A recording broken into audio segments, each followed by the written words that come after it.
first step is to make sure that when you scramble the cube, you use only double moves, because if you use single moves or triple moves when scrambling, it will make a sort of gap that you can't reach. In other words, let's say you have a line graph with 1, 2, and 3 on it.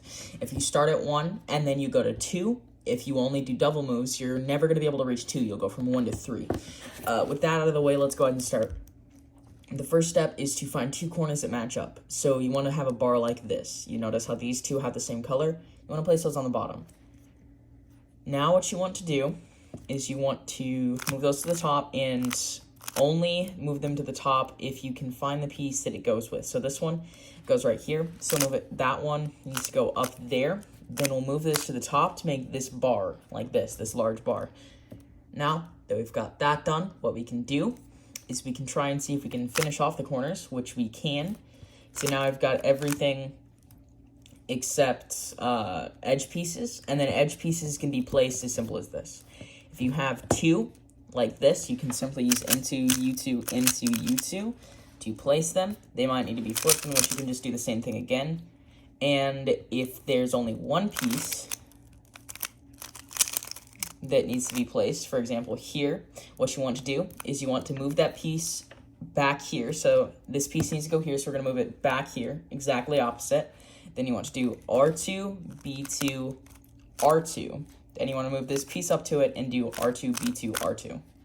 Once you do that, that will either finish off the last layer, or you might, most times it will, and if not, I'll go over what you need to do. As you can see, that's all I need to do to solve the cube, that and then that. But there's always a chance that you might have the last layer solved or unsolved, and the only real trick to this one is knowing how to swap 2 pieces, because once you know how to swap 2 pieces, everything else is easy. For example, here, we need to swap these 2, as the only way that you really need to know about this one is R2, D2, R2, D2, R2, D2.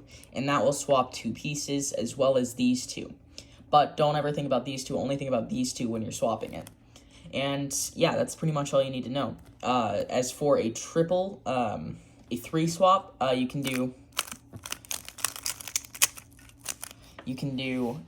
place it so that this one, the one that is completely, that doesn't match up, you can place it there, and then just do R2, B2, R2, U2, R2, B2, R2, U2, R2, B2, R2, U2,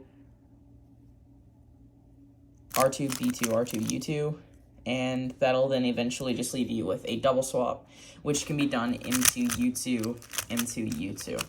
Which you should know how to do a triple swap, double swap, and stuff if you know Roo. So, yeah, that's basically how you solve a cube using double moves. I'll just do a quick solve like this to show how I would do it, and I'll just do a quick explanation of what I'm doing. I'll explain my thinking process. So, here all the corners are already correct, so I'll go ahead and place these corners. So, for example, here, and I'll move that down, and that's the first layer done. Now we will solve this one like this. And that's basically how you solve a cube using only double moves.